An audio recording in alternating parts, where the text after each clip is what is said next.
Hello সবাইকে।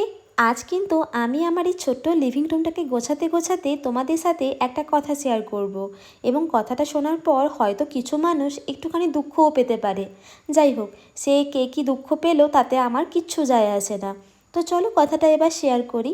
Social মিডিয়াতে এখন 3 প্রকারের কন্টেন্ট ক্রিয়েটার হয়েছে। প্রথমত, যারা কষ্ট করে একটা ভালো কিছুর ওপরে ভিডিও বানায়, সেটা মেকআপ হোক, ঘর সাজানো হোক, বা রান্নাবান্না বা ডেলি ব্লগ। দ্বিতীয় প্রকার, সেটা হচ্ছে যারা নিজেরাই কিছু জানে না কি ভিডিও বানাবে বা কীরকম ধরনের ভিডিও বানালে সেটা আমার ভালো হবে, তা জানেই না কি করলে কি ঠিক হবে।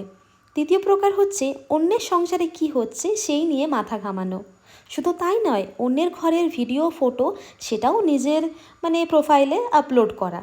তো এটা কিন্তু ভীষণভাবে ভয়ানক। আর এবারে আমি কেন বলছি, যেটা আমার সাথে কিন্তু হয়েছে।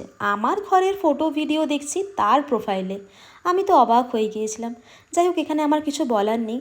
এটাকে কি বলবো তোমরাই বলো। তো এটাকে হয়তো অন্য ভাষায় বলবো যে চুরি করা বলবো নাকি অপহরণ করা বলবো। আমার মনে হয় না, ছোটোবেলার ওই রবীন্দ্র ঠাকুরের মতো অপহরণ করাই বলাটা ভালো। চুরিটা ঠিক ভালো মানাচ্ছে না, তাই না?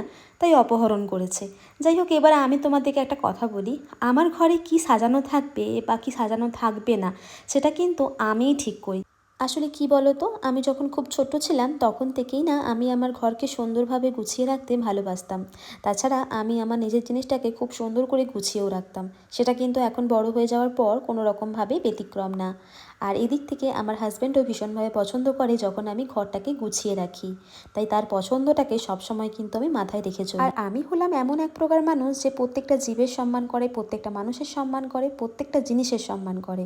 এবার কোনো মানুষ যদি কোনো নেগেটিভ চিন্তাধারা নিয়ে যদি আমাকে কোনো জিনিস কিছু দেয় ঘর সাজানোর জন্য, সেটাকে কখনোই কিন্তু আমি আমার ঘরের মধ্যে রাখবো না। সেটাকে আমার ডাস্টবিনে ফেলে রাখতে বেশিক্ষণ সময় লাগবে না।